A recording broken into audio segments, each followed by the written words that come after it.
Hi, hello. Looks like I'm in a talkative mood today.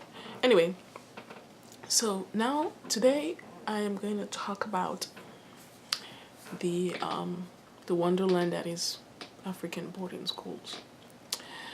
In Africa, at least I'm Nigerian, it's usual for parents to send their children to boarding schools, and it's not something that there's some class element to it that obviously you have to have some means to be to send your child to boarding schools, but it's much more usual for like people from the middle class and upper middle class to send their children to boarding schools compared to here in the United States, where really the people, those who send their children to boarding schools that are very rich, think upper middle class and above, and even then I don't even think upper middle class is probably is not enough. I think you have to like make quite a bit more than just what you would think of upper middle class. And but in Africa it's sort of different, where like a lot of child parents, even those who are like even poor, will send their children to boarding schools. Just like in Africa, it's different, in which it's usual for like middle class households to have maids and servants, because labor is so cheap there that you on your middle class income can afford to have you can afford to have like a housekeeper, because people's salaries are so cheap over there. But anyway, so I am a product of that. I know I went to boarding schools, but funny enough, I didn't go to boarding school in Nigeria. I went to boarding school in Cameroon, and I did some high school in Nigeria. And it's funny because I didn't do a boarding school there. I went to a day school there, but we had to move to Cameroon, and it was decided that I and all my siblings would go to boarding schools in Cameroon. If you don't know, Cameroon is a country next door to Nigeria. It's a bilingual country. I think they're only so French and English, and the other French and English. So it's known as the anglophone. Is known as the francophone and the anglophone. The French speakers are the majority, and the English speakers are the minority. And funny enough, it became bilingual because it was actually Cameroon was first colonized by Germany, and then after the First World War, Germany was forced to lose its colonial possessions. So through that loss, the British gained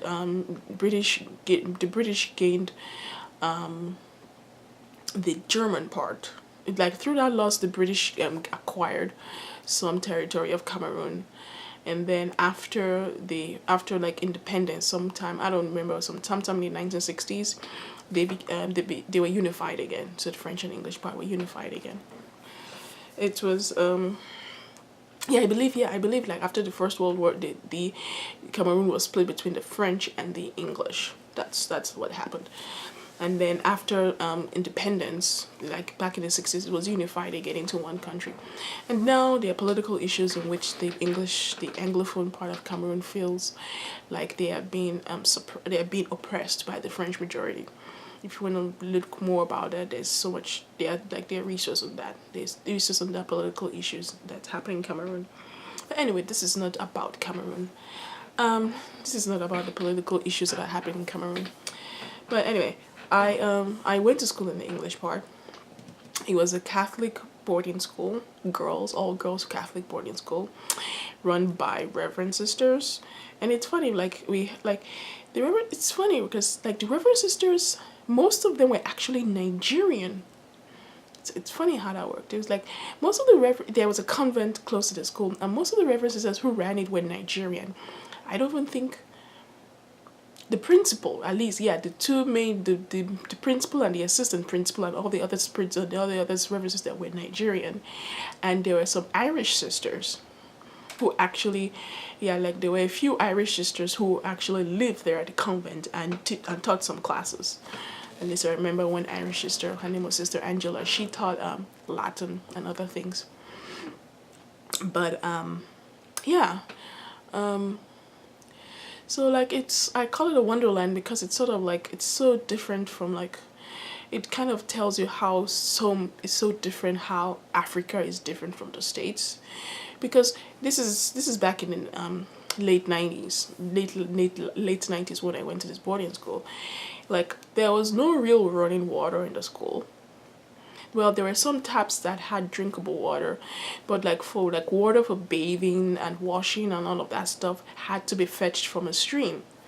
Well, and it's I wouldn't even call it a stream. They had some hacky system where it had like some water coming out of a pipe down some. It was called, we called it down valley. It's literally that. It was down. It was literally that. There was a little valley and there's a pipe in which water came out of it, and that was no drinkable water. And the steps into the valley, it wasn't paved. There were no steps, which is fine during the dry season, but during the rainy season, it was like a muddy mush. It was a muddy mess. And then even then during the raining season, the water that came out of the pipe would be muddied. So then we would have to fetch this water in buckets, large buckets, and the water was quite far from the dormitories. It was at least it was a good half. It was a good like close to a mile to the dormitories, and and then of course they teach you that you can't quite when you leave here you are like 10 11 12 years old with a bucket, a huge like those like those 5 gallon like those 5 gallon buckets, and you have to like carry those things. You wouldn't carry them by hand. You would carry them. You'd have to you devise some system where you have to like get this bucket and put it over your head. Those pictures in National Geographic of women carrying buckets of water on their head. You see them, like, yeah, literally, I was that. And every day you had to fetch water, because every day you had to, in the morning you had to bathe. So like the day before you had to fetch the water you would use to bathe, you would carry this bucket of water on your head and take it to the dormitory, and we'll have that. And there are little systems about it, because now you have this bucket of water. You couldn't leave it outside in the veranda because the water would get cold during the night. So you have to bring this water inside the dormitory so it doesn't get cold. But anyway, and then in the morning when it was time to like take a bath, I wouldn't call it a bath, a shower, you'd have to carry this bucket to the places of the showers, and the showers really are not. I wouldn't call them showers. They were literally just stalls with no. Yeah, they were literally. They were literally just stalls, and you had to carry this bucket. You had to carry this bucket of water to the stall, and then you had to bathe with this one, and you had to make do with this one bucket of water to take your shower. So it's kind of like, it's it's in a way it illustrates just how different places were, how different it was not like it was not like the boarding school wasn't really a concierge situation. The dormitories themselves was like they were literally just large halls with a whole bunch of bunk beds in them. I think you can probably think of think of these schools really as it's kind of like a military barracks. Yeah, that's the closest thing I would describe them as military barracks. It's military barracks, in which you have these large halls with rows of bunk beds, and the younger would sleep on the top, and the older would get preference and sleep on the bottom. And of course each dormitory had a dormitory captain and the assistant dormitory captain. And we had like four main dormitories, and each dormitory had like their own colors. It was sort of like a team. You can think of your dormitory as a team. And then of course these dormitory captains who were heads, there were other students, they were like the senior students really. Like this boarding school was a situation where we are surrounded by children, and all the people who had authority and the responsibility of making sure everybody followed the rules were also other children, the older children, think 15, 16-year-olds. And you can imagine sort of like the Lord of the Fly situations that happen in that kind of environment, where you have teenagers with power and being arbitrary and capricious and quite cruel with their power. So you can imagine that sort of situation. And it was literally it was really not a it was not a it wasn't it's like it's kind of ironic. It's this place where, you know what, people of well-to-do families would send their children to, but the situation itself was not was not like a 5-star hotel. It was so far from a 5-star hotel experience. It was quite, it was quite hard. And then and this like boarding school life was quite regimented, as you can say. Like, there are certain things you had to do every day. Like, we went to bed at 10 p.m., which the lights out would go out universally around campus at 10 p.m. And we'd wake up at 5 a.m., turn on again and wake up at 5 a.m. The lights would come on with the bells. And then there was, we wake up at 5 a.m. because there was mass at 6 a.m. And the place where mass was, the cathedral, was a mile out. So it was a mile away from campus. So within that 1 hour, you had to take a shower, make up your bed, get ready, be in your uniforms, wear like a little scarf, because we have to be reverent before God or something. And we walk down to mass. We walk down to the cathedral to have the morning mass. And then we come back from mass, have breakfast, do morning chores, which could be anything, like sweeping the veranda, sweeping the dormitories, cleaning the garden, cleaning the toilets, cleaning the showers, and all of that stuff. And all of these things are regimented. Everybody had their list of chores. And if you did not do your chores, you will be written up for infractions, and you'll be written up for punishments for not doing your chores. So like, you have to think about it. And remember, all of these things are enforced by older children, by the older girls. And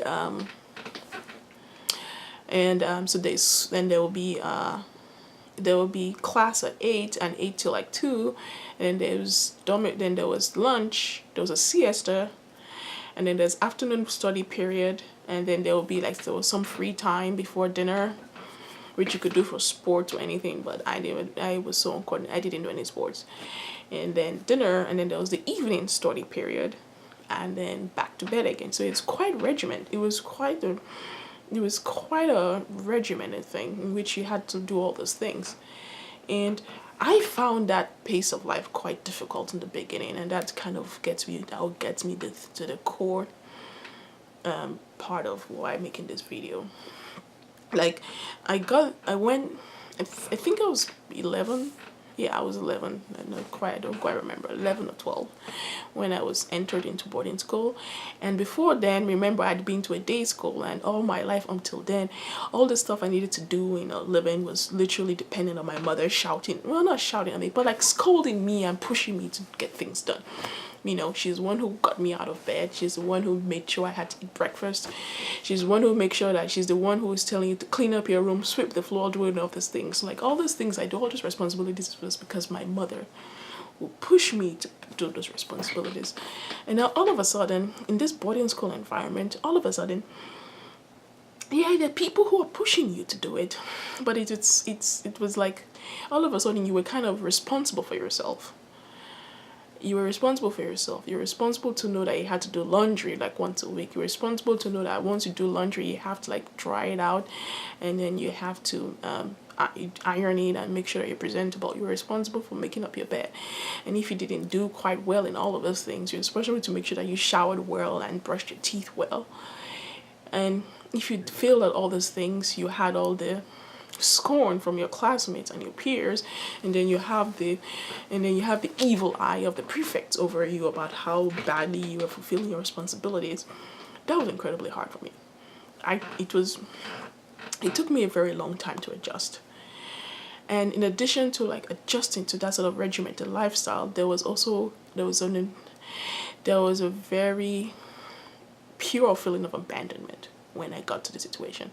Because I remember waking up at 5 in the morning with the lights, wondering to myself, like, how did I end up in this situation? What force put me into this place? I remember feeling quite abandoned. And of course, these schools, they're quite, they're quite basic, right? So there are no real counselors. The adults really they're not involved in your day-to-day. The adults were there for the teaching part, but not in the day-to-day of living. So I kind of felt very alone, very abandoned, unable to cope, and in addition to that, I was quite an introvert, so I couldn't quite relate to my peers, and I soon had this reputation of being a rich kid who had servants at home, because I didn't do so well being able to like get all the things I needed to get done. And it was sort of ironic because at home I did the chores, I used to cook, I did laundry, so it's not like I did not know how to do these things at home. But somehow in the boarding school environment, I became sort of a dunce who did not know how to do these things, and everybody saw me as this like rich kid who was lazy and did not know how to do these things. And soon enough, I learned to like to get in line, because I did not like being punished for things, because I wasn't able to do things. I didn't like wasting my time doing punishments. So soon enough I learned, and soon enough I was known to be very docile and a student who did not give any trouble. So it was fine from that end, but really it was a very hard experience, and especially when you know that you really can't escape. There was no real person to turn to like talk about like what is happening. And yeah, it was quite hard. And the funny thing, and also another thing about it is like I never really verbalized how terrible it was to myself. I never really sat down and thought what a terrible thing my parents did putting me in this place. And for a long time I never really thought about that. But soon enough you notice that you come up with maladaptive strategies to that time. Like I said, I became a dunce and I was a zombie and I was lost all the time. And and of course you're becoming a teenager, so there's the hormonal and emotional upheaval of being a teenager, mixing all of that. So I was quite depressed. And the way, for me, part of the manifestation of that depression was that I was always asleep all the time. As in, like, even though I'll be the first person to wake up at 5 a.m. and the first person to arrive at Mass, I will sleep through Mass, come back during classes, sleep through all my classes. Like, I can count the number of days in which I could stay awake. I could stay awake through all of my lectures. I could not do that for the life of me. And since I've slept through all my classes, when it came time to siesta, I did not go to bed at siesta. I was wide awake during siesta. And then came the afternoon study period. I'll sleep through that because I was bored and I was depressed. And then the evening study period, I'll sleep through that all over again. It was quite amazing how it is I kind of, survived my classes, because I was sleeping through all of it. And generally, literally, if I don't have my notes, but I'll have notes from that period of like the lectures, and you can see places where I was awake, and then for the rest of the page my handwriting has like run off because I've fallen asleep. And the only way I survived was really like asking, borrowing notes from classmates and reading the textbooks. But anyway, so I survived somehow. And also the thing about this is like, one of the reasons why Africans get so proud about the boarding school experiences, or why parents will give their children to boarding schools, is because it's known that they will instill your children discipline. They will learn to be independent. You're providing a safe space for your girl child, so that they don't somehow end up falling in with a wayward crowd and end up pregnant. And in the African context, teenage pregnancy is very much, it's a curse. I hate to use the word a curse, but you are literally banished to the shadows if you became pregnant, if you were a teen mom. So there is all of that, and in that regard, and into that end, and the school was quite elite, as in like we are known to be like to be good academically, And it's, yeah, but even though personally I thought the education was subpar. Yeah, the education was good enough to pass the high stakes examinations at the end of 5 years of schooling, but as in like education, as in teaching you how to think and teaching you how to formulate ideas and all of that stuff, it was quite subpar. But anyway, but like, I guess the point is, the whole thing, the whole experience, I was a successful product of it. I learned to be independent. I learned to do my chores. I learned to be, to be disciplined. And I passed my examinations. So we did all of that quite successfully. But the emotional cost of all of that, to me, in the end, it wasn't worth it.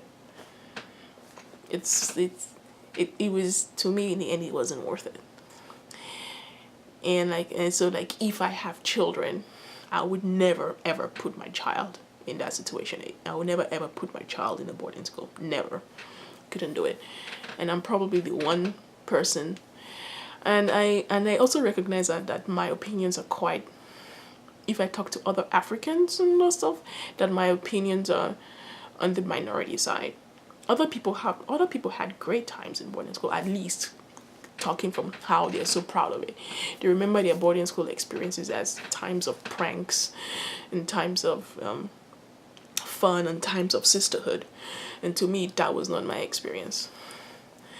And I don't even think for my brothers also went to a boys' boarding school, a boys' Catholic boarding school. And even for them, I don't even think that the experience of it has been this great time of camaraderie and brotherhood. I don't think they had that.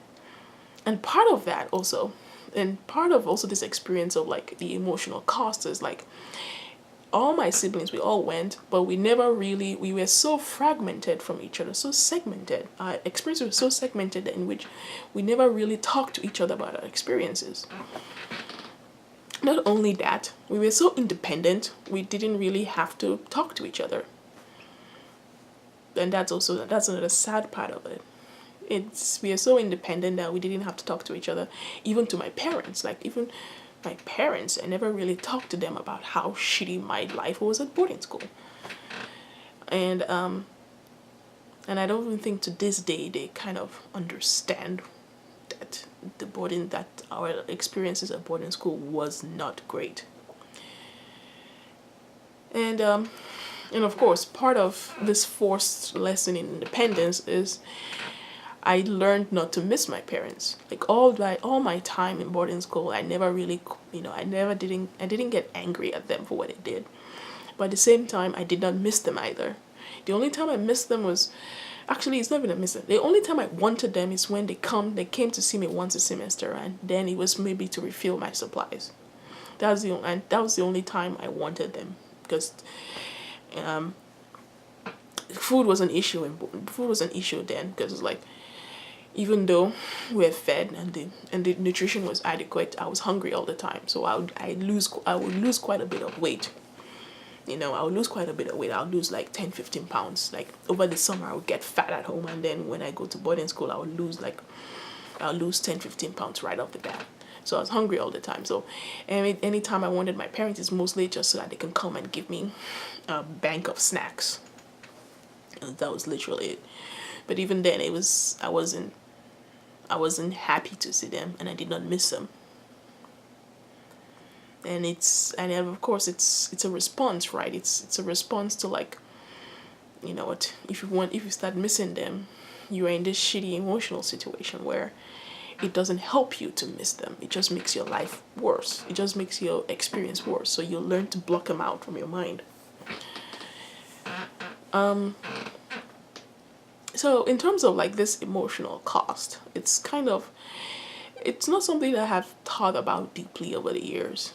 It's the only way it's manifested is really, as in, like, I never really talked about my boarding school experiences. I don't tell people I went to boarding school. It's not something I care for. But now, like, later now, I'm much older now. Later on, I think deeply about the cost. I think deeply of like why I am the way I am, why it's so easy for me to feel alienated, why it's so easy for me to feel disconnected, why is it so easy for me not to connect with people, why I find difficulty connecting with people, and I can trace some of that to my boarding school experiences. Not some of it, but not all of it. All of it is just me being a weirdo, but some of that definitely is. I can trace some of that to that. It's kind of funny how disconnected I feel, because it's like the boarding school itself. We have like a we have like alumni associations from that boarding school, and this alumni association stretches all over the world. I mean, I have people in my graduating class who live in America, some live in England, some live in France, and for the most part, people in my class are quite successful and all of that. So, and I'm part of these groups, but then I never really participate because it feels like there's this unspoken thing about like accepting this, like, our education at a time at this place as positive and great and wonderful and molding, and one of the formative experiences that made us into the women that we are.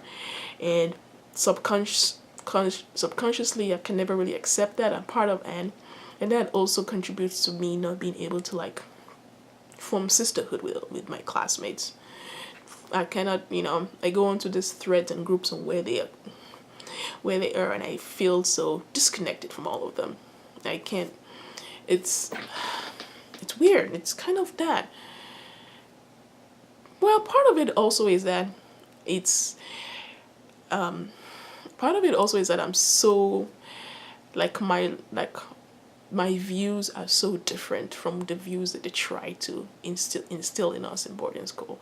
Remember, it's a Catholic boarding school run by sisters, so you had the whole issue of like, it wasn't sex positive. We didn't learn about liberal values. The whole thing is about like being a mother and having children, and not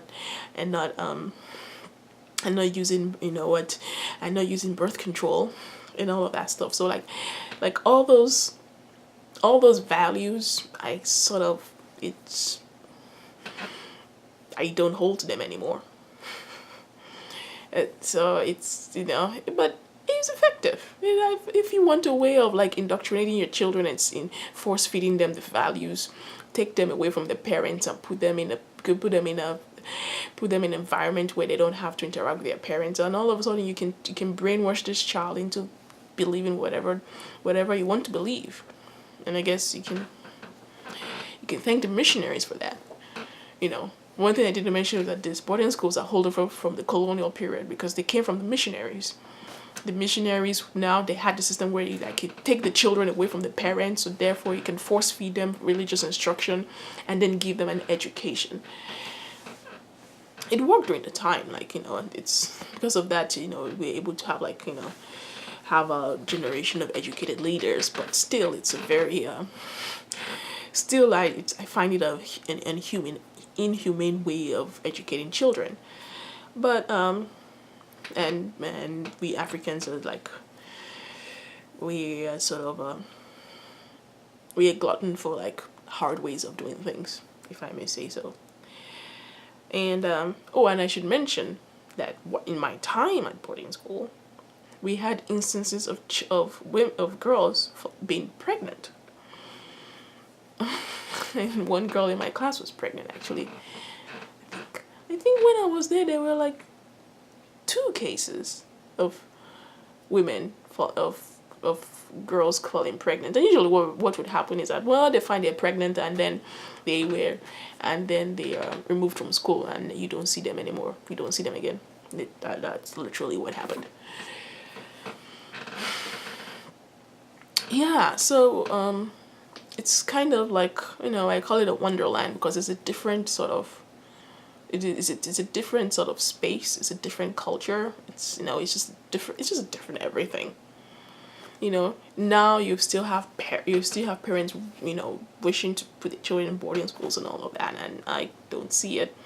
But it's a different space, and I'm sure it makes sense at the time. Like, if you went to your child, if education is so crucial and so important, and this is the way to get it, and make sure you get it, then yeah, it makes sense. But looking at it now, I just find it so inhumane. It's not something that I would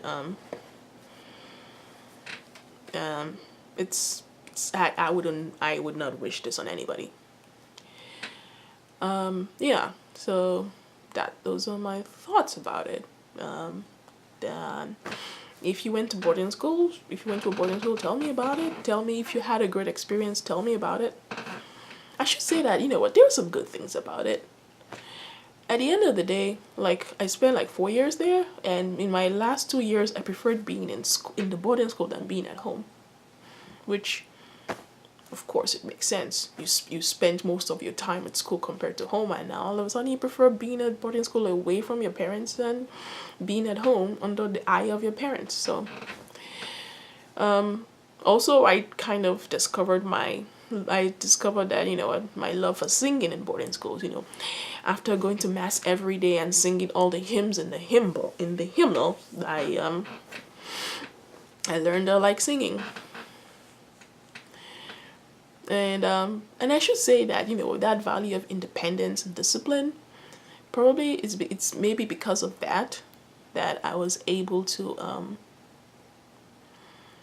you know, like, shortly after the boarding school, I came to the States. And you can say that the only reason I was able to easily do that is because I've had this experience of 4 years of being away from my parents. So leaving my parents to come to the States was not a big deal. It was really nothing. I did not miss them. I did not miss Nigeria. I did not miss home. Coming here was like, oh, it's just another step. I've spent 4 years being away from my parents, and I can spend the next 4 years being away from my parents in a foreign country. So you could say, in that sense, you know what, it prepared me to be an immigrant. But then it did me. But then you see the cost now, you know, 10, 15 years later, you see the cost that you know, because it's so easy for you to move away from things you've known. You find that it's hard to connect, and you find yourself feeling alienated, and you always find yourself perpetually feeling like a stranger. So anyway, that's it. Next time we'll find something a little bit more happy to talk about.